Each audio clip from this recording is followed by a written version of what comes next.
Авылда уңгандар яшәтә. Төп биҙәге уның нескә зат, ҡатын-ҡыҙ.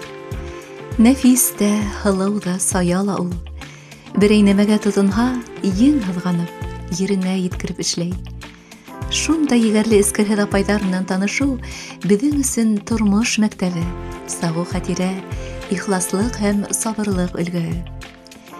Ҡыйғы ерендә лә бар ундай, үҙен түгел, иң әүәл башҡаны ҡурсыған ханымдар. Абзай ауылында ғүмер итеүсе Тәскирә Ғимәҙиева күңелгә наз, илһам, матурлыҡ өҫтәне. Бына ниндәй була икән ул йән яҡынлығы. Тәү тапҡыр күрешһәк тә, күптәнге таныштар кеүек аралаштыҡ та киттек. Абзай ауылының тарихи мәсетен ҡайтанан төҙөкләндереү һәм башҡа бихисап күркәм эштәрҙең алғы сафында йөрөй Игәрле апай. Муллалар булгандар, бик уҡыған кешеләр булгандар, дини кешеләр булгандар. Менә ошо мәсеттә минең Зәйнулла Ишан Рәсүлов уҡытҡан тигән фарыз бар. Шулда минең ҡартай Мөхәммәт Һаҙы уҡыған тим. Менә шул миңә бик ныҡ ҡыҙыҡ булды. Менә шул ойотҡо һалдылар. Мин шул ойотҡо буйынса хәҙер киләсәктә шуның буйынса эш алып барасаҡмын. Шулар арҡаһында миңә ҡанда булғандыр инде. Уныйҙар шуны ҡартайҙарҙан да Свердловскийға репрессияға киткәндәр инде. Шунда Ҡайым бай беҙгә килеп доғалар уҡып, уныйҙар китә торғайны. Мин бәләкәй инем әле. Шунан нисектер үҙенән-үҙе килде тип әйтәйем менән үҙе. Миңә төш керҙе инде ул. Мин ана шуны һөйләйем, мөмкин түгел, шунан башланғандыр ул. Мин ҡайнам менән йәшәнем,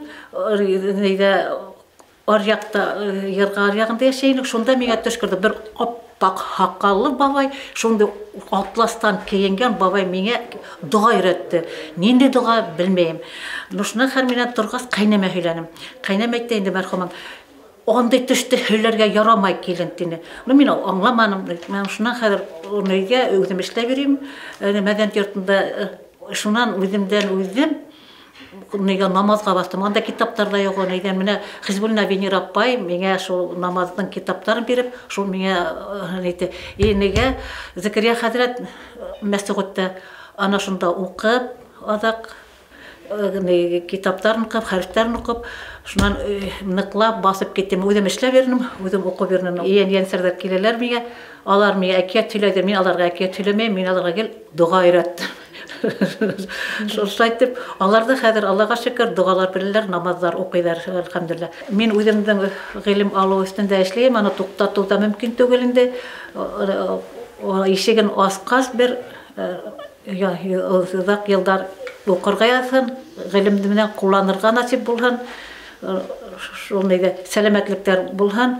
Менә ошо илебеҙҙә тыныслыҡ булһын, етәкселәр татыу булһындар.